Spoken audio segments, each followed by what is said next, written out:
बिस्मिल्लाहिर्रहमानिर्रहीम। अस्सलाम वालेकुम स्टूडेंट्स, मैं आपसे हमेशा ये बात जिक्र करता आया हूं कि जब तक आप कॉम्प्लेक्स और कंपाउंड सेंटेंसेस को सिंपल सेंटेंसेस में और सिंपल सेंटेंसेस को कॉम्प्लेक्स और कंपाउंड सेंटेंसेस के अंदर चेंज करना नहीं सीखेंगे, आप अच्छी इंग्लिश लिखना और पढ़ना एकेडमिक पॉइंट ऑफ व्यू से और प्रोफेशनल पॉइंट ऑफ व्यू से नहीं सीख सकते। तो आज हम यहां पर सीखेंगे कि कॉम्प्लेक्स सेंटेंसेस सबऑर्डिनेट कंजंक्शंस के जरिए कैसे बनाए जा सकते हैं। वैसे तो कॉम्प्लेक्स सेंटेंसेस को बहुत सारे मुख्तलिफ वर्ड्स के जरिए बनाया जा सकता है। रिलेटिव प्रोनाउंस यूज होते हैं, रिलेटिव एडवर्ब्स यूज होते हैं, मुख्तलिफ किस्म की वर्ड्स यूज होते हैं कॉम्प्लेक्स सेंटेंसेस को बनाने में। लेकिन आज हम प्योरली फोकस करेंगे सबऑर्डिनेट कंजंक्शंस के ऊपर। तो जैसा कि आप जानते हैं, सबसे पहली बात तो यह है कि दोबारा मैं दोहरा देता हूं कि कॉम्प्लेक्स सेंटेंसेस आपको मालूम है कि ऐसे सेंटेंसेस होते हैं जिनके अंदर कोई एक इंडिपेंडेंट क्लॉज होता है और बाकी के क्लॉजेस जो होते हैं वो डिपेंडेंट क्लॉजेस होते हैं। बाकी के क्लॉजेस डिपेंडेंट क्लॉजेस इसलिए कहलाते हैं क्योंकि वो उस इंडिपेंडेंट क्लॉज के ऊपर रिलाय कर रहे होते हैं अपनी मीनिंग को क्लियर करने के लिए। यहां पर मैंने एक मिसाल लिखी है कि he did not come because he was ill, वो नहीं आया बिकॉज ही वॉज इल। अब अगर इस जुमले को मैं सिर्फ ऐसे कहता कि बिकॉज ही वॉज इल, तो आप कहते हैं कि बिकॉज ही वॉज इल, तो फिर क्या, यानी कि आगे आप जो है किसी दूसरी बात का इंतजार करते ताकि मेरा आइडिया कंप्लीट हो जाए। तो जब मैंने कहा कि ही डिड नॉट कम, वो नहीं आया, बिकॉज ही वॉज इल, तो अब मेरा आइडिया मुकम्मल हो गया। तो ये जुमला, इसके अंदर दो क्लॉजेस हैं और एक क्लॉज इसके अंदर डिपेंडेंट क्लॉज है जो कि बिकॉज से शुरू हो रहा है, सबऑर्डिनेट कंजंक्शन से शुरू हो रहा है, और एक क्लॉज इसके अंदर इंडिपेंडेंट क्लॉज है क्योंकि उसको इस क्लॉज की जरूरत नहीं अपनी मीनिंग को कंप्लीट करने के लिए। अगर हम इसको फुल स्टॉप के जरिए अलहदा कर देते हैं यहां पर, तो ये फिर भी अपनी मीनिंग को मुकम्मल रखेगा। लेकिन अब ये अपनी मीनिंग जो है मुकम्मल नहीं रख रहा है, इसको इसकी जरूरत है, लिहाजा हम इसको इसके साथ फुल स्टॉप हटाकर इसके साथ जोड़ देंगे। तो he did not come because he was इल।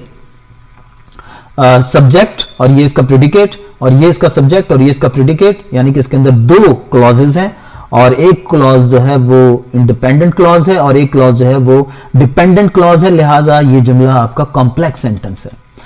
चलिए, आपने समझ लिया कि कॉम्प्लेक्स सेंटेंसेस क्या होते हैं। और आज क्योंकि हमारा टारगेट है कि हमने ये अंडरस्टैंड करना है कि सबऑर्डिनेट कंजंक्शंस किस किस्म के होते हैं और कैसे ये क्लॉजेस बनाने में, कॉम्प्लेक्स क्लॉजेस बनाने में इस्तेमाल होते हैं।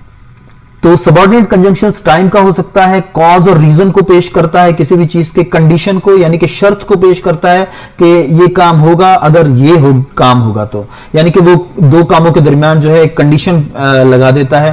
कंट्रास्ट और कंसेशन को शो करता है, ये भी हम यानी कि देखेंगे आगे चलकर। पर्पस को शो करता है, रिजल्ट और मैनर को शो करता है, कंपैरिजन को भी और प्लेस को भी शो करता है। तो अब सबसे पहले हम लोग गौर करेंगे वो सबऑर्डिनेट कंजंक्शंस जो कि टाइम का रिलेशन शो करते हैं। Before, since, after, when, while, er, till, until, as soon as, when, whenever, once, ये कुछ मेजर टाइम के सबऑर्डिनेट कंजंक्शंस हैं। जैसा कि आफ्टर है तो आफ्टर मींस के बाद, और हम कहते हैं कि we will go after the meeting is over, हम जाएंगे जब मीटिंग खत्म हो जाएगी या मीटिंग के खत्म होने के बाद। तो बिफोर से पहले, she arrived before the show started, वो शो के शुरू होने से पहले पहुंच गई। उसके बाद एज सुन एज मीन्स जैसे ही, call me as soon as you get home, मुझे इतला दो जब तुम घर पहुंचो या जैसे ही तुम घर पहुंचो। सिंस, जब से, I have been here since you left, जब से तुम गए हो तो मैं यहीं पर हूं। और until मींस जब तक ना, तो यहां पर जो है इस कंजंक्शन के अंदर एक नेगेटिविटी का एलिमेंट भी है कि भाई wait here until I return, जब तक मैं ना आऊं यहां इंतजार करो। तो जब तक मैं ना आऊं, जब तक ये काम ना हो, आपने ये काम करते रहना है। तो when मींस जब, she was reading when I called, कि जब मैं उसके घर पहुंचा तो she was reading। उसी तरीके से while मींस जिस दौरान, I listened while he spoke, कि जब वो बात कर रहा था या जिस दौरान वो बात कर रहा था मैंने सुना, मैंने उसे सुना। तो और इसके बाद नंबर 8, whenever मींस जब कभी भी, come by whenever you like, जब कभी भी तुम चाहो आ जाओ। और इसके बाद once, एक दफा या एक बार, once he arrives we will start, कि एक दफा उसको आ लेने तो हम शुरू करते हैं। तो यहां पर जो है once मींस एक दफा या एक बार, एंड as मींस जब या जिस दौरान। she sang as she cleaned, कि जब वो सफाई कर रही थी तो वो गाना गा रही थी, तो उस वो she sang as she cleaned. Okay, उसके बाद जनाब हम कंजंक्शंस ऑफ कॉज और रीजन को डिस्कस करेंगे, जो कि कॉज और रीजन इंट्रोड्यूस करवाते हैं। और मेजर जो कॉज और रीजन के कंजंक्शन है वो है बिकॉज, सिंस और एज। अब देखिए कि सिंस जो था वो पहले कंजंक्शन ऑफ टाइम में भी आ रहा था, सबऑर्डिनेट कंजंक्शन ऑफ टाइम भी था, तो उस वक्त उसका मतलब था जब से, लेकिन यहां पर जो है इसका मतलब होगा क्योंकि। ठीक है, अब देखिए कि बिकॉज, बिकॉज मीन्स क्योंकि, I stayed in because it was raining, कि मैं अंदर ही रहा क्योंकि बारिश हो रही थी। और सिंस, अब जबकि या क्योंकि, तो सिंस यू आर हियर, अब जबकि तुम यहां हो, लेट्स बिगिन, क्योंकि तुम यहां हो, लेट्स बिगिन, तो सिंस यहां पर जो है वो क्योंकि की मीनिंग दे रहा है। नंबर 3 जनाब एज, एज मीन्स जैसा के या क्योंकि, तो तकरीबन ये सारे एक ही किस्म की मीनिंग दे रहे हैं। एज इट इज लेट, क्योंकि अब देर हो गई है, या जैसा कि देर हो गई है। वी शुड गो, तो हम जाएंगे या हमें चले जाना चाहिए। तो ये आपके कंजंक्शंस ऑफ रीजन है जो कि रीजन को शो करते हैं। उसके बाद जनाब हम फोकस करेंगे कंजंक्शंस ऑफ कंडीशन के ऊपर। तो कंजंक्शंस ऑफ कंडीशंस जो मेजर हैं वो है if, unless, except, as long as, provided that और इन केस। इफ का मतलब तो आप जानते हैं अगर होता है, अनलेस का मतलब जब तक नहीं, एक्सेप्ट का मतलब, लेकिन मसला ये है कि ये आपके लिए एक जरा यकीनन नई बात होगी, लेकिन जब हम जुमले को डिस्कस करेंगे तो आपको आइडिया हो जाएगा कि वाकई ऐसा है। और उसके बाद प्रोवाइडेड दैट, इस शर्त पर के, प्रोवाइडेड दैट का मतलब इस शर्त पर के, यानी कि कंडीशन शो कर रहा है यहां पर।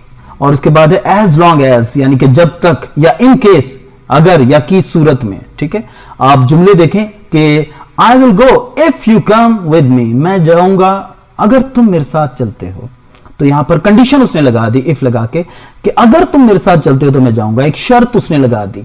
अच्छा, अनलेस, जब तक नहीं, you want pass unless you study, तो ये कंडीशन है कि जब तक तुम पढ़ाई नहीं करोगे, मेहनत नहीं करोगे, तुम पास नहीं होगे। तो ये कंडीशन है कि पास होने की कंडीशन क्या है कि जब तक तुम पढ़ाई नहीं करोगे तुम पास नहीं होगे। एक्सेप्ट, अब एक्सेप्ट, लेकिन मसला ये है, I would go to beach except it is suppose to rain today, कि अब इसका मतलब क्या होगा कि मैं ये काम करता अगर ये काम ना होता तो। ठीक है ना, जरा गौर कीजिए इस जुमले के ऊपर कि आई वुड गो टू बीच, कि मैं बीच पर जाता अगर आज बारिश होने का इम्कान ना होता। Except it is suppose to rain today, यानी कि आज क्योंकि इस चीज का इम्कान है लिहाजा मैं ये वाला काम नहीं कर सकता। I would go to beach except it is suppose to rain today. उसी तरीके से एक दूसरा जुमला भी जो है इसी कॉन्सेप्ट को वाजे करता है, आई वुड गो, मैं चला जाऊंगा या मैं चला जाता, except I don't have time, लेकिन मसला यह है कि मेरे पास टाइम नहीं, यानी कि अगर मेरे पास टाइम होता तो मैं चला जाता। तो यहां पर क्या है कि I would go except I don't have time. तो यहां पर आपने एक रीजन बता दिया कि मैंने ये काम जो है वो इसलिए नहीं किया क्योंकि मेरे साथ ये प्रॉब्लम है। तो एक्सेप्ट लगाकर जो है आप उस प्रॉब्लम का इजहार करते हो। I would go except I don't have time, कि मैं जाता लेकिन मेरे पास वक्त नहीं है। उसी तरीके से प्रोवाइडेड दैट, इस शर्त पर के, you can come provided that you finish your work, कि तुम आ सकते हो इस शर्त पर के तुम अपना काम मुकम्मल करो। तो यहां पर प्रोवाइडेड दैट जो है वो एक कंडीशन शो कर रहा है कि आप ये काम कर सकते हो अगर आप ये काम कर लो। तो यू कैन कम, आप आ सकते हो, प्रोवाइडेड दैट, इस शर्त पर के यू फिनिश योर वर्क, कि आप अपना काम मुकम्मल कर लो। एज लॉन्ग एज भी आप देखेंगे कंडीशन को शो करता है, जब तक। You can stay as long as you keep quiet, कि तुम यहां पर रुक सकते हो, तुम यहां पर ठहर सकते हो जब तक तुम खामोश रहो। तो यहां पर ठहरने की शर्त क्या है? खामोश रहना। तो you can stay as long as you keep quiet. उसके बाद इन केस, यानी कि की सूरत में या अगर। Take your umbrella in case it rains, कि अगर बारिश होती है तो उस सूरत में अपनी अम्ब्रेला ले लो। ठीक है, तो बारिश होने की सूरत में अपनी अम्ब्रेला ले लो। तो ये जो है अगेन जो है बता रहा है कि कंडीशन के अगर ये हो तो फिर आपने ये काम करना है। सबऑर्डिनेटिंग कंजंक्शंस ऑफ कंट्रास्ट और कंसेशन, और ये कौन कौन से हैं? दो है, ऑल दो है, वेयर एज है और वाइल है। तकरीबन इन सब की मीनिंग एक ही जैसी होती है। ऑल दो मीन्स अगरचे, इवन दो का मतलब भी अगरचे या चाहे, और दो का मतलब भी होता है चाहे या अगरचे, और वेयर का मतलब जबकि, और वाइल का मतलब जबकि। तो जुमलों में आपको ये ज्यादा अच्छे तरीके से समझ में आएंगे कि although it was raining we went out, कि अगरचे बारिश हो रही थी लेकिन हम बाहर गए। तो although it was raining we went out, अगरचे बारिश हो रही थी हम बाहर गए। मान के यानी कि अगरचे ये काम हो रहा, तो यहां पर जो है कंसेशन या कंट्रास्ट हो रहा है कि हमने ये काम किया, अगरचे ये काम हो रहा था लेकिन फिर भी हमने ये काम किया। तो अगरचे बारिश हो रही थी लेकिन फिर भी हम बाहर गए। उसके बाद जो है even though he was tired he kept working, कि अगरचे वो थका हुआ था, चाहे वो थका हुआ ही था, ही केप्ट वर्किंग, वो काम करता रहा। ये तो कंसेशन और कंट्रास्ट के अंदर क्या होता है कि आप ये शो करते हैं कि एक काम हुआ, अगरचे उसके मुकाबले में कोई दूसरी डिफिकल्टी थी, प्रॉब्लम थी और वो काम करना इतना आसान नहीं था, लेकिन उस मुश्किल के बावजूद, उस परेशानी के बावजूद जो है वो काम हो गया। तो जब आप इस किस्म का आइडिया कन्वे करना चाहते हैं अपने सेंटेंस के अंदर, तो आप कंसेशन और कंट्रास्ट की टेक्निक यूज करते हैं।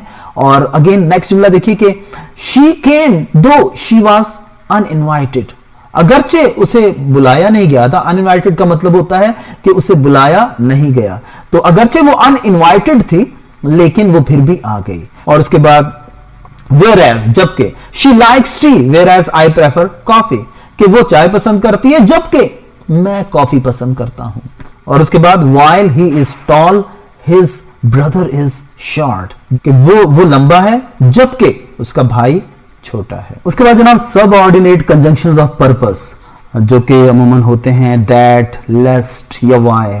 देखें कि he studied hard so that he could pass the exam, उसने मेहनत की ताकि वो इम्तिहान पास कर सके। तो वो मकसद यहां पे बताया जा रहा है। पर्पस का मतलब ही होता है मकसद, कि उसने ये काम क्यों किया, क्योंकि वो ये काम करना चाहता था। ही स्टडीड हार्ड, उसने मेहनत की ताकि वो इम्तिहान पास कर सके।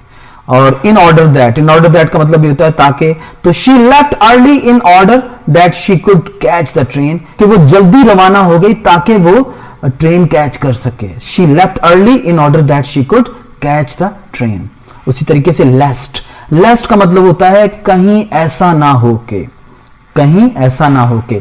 Walk carefully lest you should fall, एहतियात से चलो कहीं ऐसा ना हो कि तुम गिर जाओ। Walk carefully lest you should fall. Why, और वाई भी आपको मालूम है कि पर्पस को शो करता है कि he does not know why they deceived him, तो वो नहीं जानता कि क्यों उन्होंने उसको डिसीव किया। उसके बाद we all want to know why he comes here, तो देखें कि वाई जो है दो क्लॉजेस को आपस में जोड़ रहा है और पर्पस के ऊपर भी वो बात कर रहा है। उसके बाद सबऑर्डिनेटिंग कंजंक्शंस ऑफ रिजल्ट, जो कि मेनली दैट होता है, जैसा कि he was so tired that he could not keep his eyes open, कि वो इतना थका हुआ था कि वो अपनी आंखें खुली ना रख सका। तो रीजन बताया जा रहा है या रिजल्ट बताया जा रहा है कि वो इतना थका हुआ था कि वो ये काम ना कर सका, उसका रिजल्ट ये हुआ कि वो अपनी आंखें खुली ना रख सका। या फिर it was such a good movie, कि ये इतनी अच्छी मूवी थी that I watched it twice, कि मैंने इसे 2 बार देखा। तो यहां पर भी जो है एक रिजल्ट शो किया जा रहा है कि ये चीज ऐसी थी कि उसके नतीजे में ये काम हुआ। ठीक है, नेक्स्ट है आपके सबऑर्डिनेट कंजंक्शंस ऑफ मैनर, जो कि किसी भी काम के मैनर को शो करते हैं कि वो काम कैसे हो रहा है, किस अंदाज में हो रहा है। और ये जो मेजर है इसके अंदर वो कौन से हैं, एज इफ या एज दो, और उसी तरीके से द वे, और उसी तरीके से एज, जैसे कि एज इफ, तो he talks as if he knows everything, वो ऐसे बात करता है जैसे वो सब कुछ जानता है। तो ऐसे, जैसे, वो ऐसे बात करता है जैसे वो सब कुछ जानता है। He talks as if he knows everything. As though, she acts as though nothing happened, कि वो ऐसे बिहेव कर रही है जैसे कि कुछ भी नहीं हुआ। वो ऐसे यानी कि जो है शो कर रही है जैसे कि कुछ हुआ ही नहीं, तो जैसे कि। उसी तरीके से do it the way I told you, कि इसे ऐसे ही करो जैसे मैंने तुम्हें कहा है। तो यहां पर अगेन जो है एक मैनर को जो है बताया जा रहा है कि कैसे करना है। So these are called subordinate conjunctions of manner. अच्छा जनाब, कंपैरिजन। अब कंपैरिजन में क्या है, नेचुरल बात है कि कंपैरिजन किया जाता है, मुकाबला किया जाता है दो चीजों के दरमियान, और ज्यादातर जो है इसके अंदर दैन आ गया। तो he is stronger than Rustam is, तो वो रुस्तम से ज्यादा स्ट्रांग है, तो या रुस्तम इतना स्ट्रांग नहीं है जितना कि वो है। तो इस तरीके से जो है आप देन के जरिए से जो है कंपैरिजन शो करते हैं। और इसी तरीके से सबऑर्डिनेट कंजंक्शंस प्लेस भी होते हैं, जो कि हैं वेयर और वेयर एवर।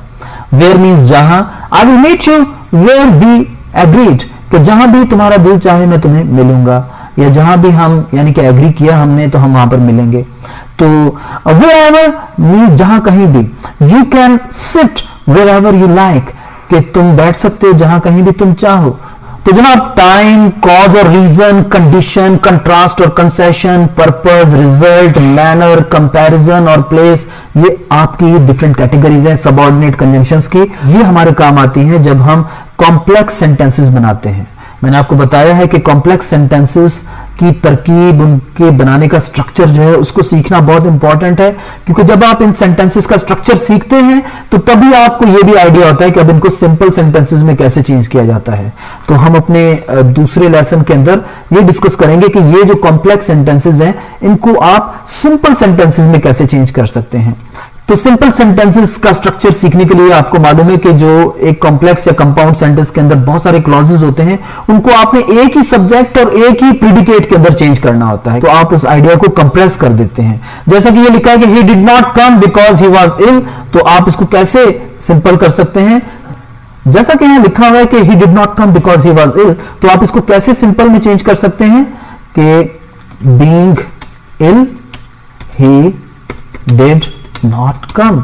तो अब आप देखिए कि आपने क्या किया कि आपने दो सब्जेक्ट्स और दो प्रीडिकेट्स की जगह इसके अंदर सिर्फ एक ही सब्जेक्ट और एक ही प्रीडिकेट रहने दिया, और एक हिस्सा जो है इस सेंटेंस का उसको आपने एक फ्रेज के अंदर चेंज कर दिया कि बीइंग इल, बीमार होने की वजह से ही डिड नॉट कम, वो नहीं आया। तो इस किस्म की बहुत सारी टेक्निक्स को आगे हम नेक्स्ट अपनी वीडियो के अंदर शेयर करेंगे कि जितने भी सबऑर्डिनेट कंजंक्शंस के जरिए कॉम्प्लेक्स सेंटेंसेस बनते हैं, आप कौन कौन सी टेक्निक्स यूज कर सकते हैं उनको सिंपल सेंटेंसेस के अंदर चेंज करने के लिए।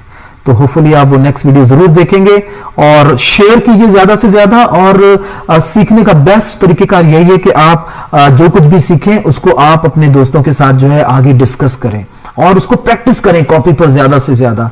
महज वीडियो देखने से, महज एक दो बार चीजों को सुन लेने से चीजें जो है वो आपकी ग्रिप में नहीं आती है जब तक आप इनको प्रैक्टिस ना करें, जब तक आप इनको लिखें ना। तो हमेशा अपनी कॉपी के ऊपर, अपने जर्नल के ऊपर जो है इन चीजों को बार बार प्रैक्टिस करें, और ये प्रैक्टिस जो है वो अनकॉन्शियसली आपकी जो यूज ऑफ लैंग्वेज है उसको बेहतर बनाती है और आप ज्यादा अच्छा लिखना और बोलना शुरू कर देते हैं। Thank you. अस्सलाम वालेकुम।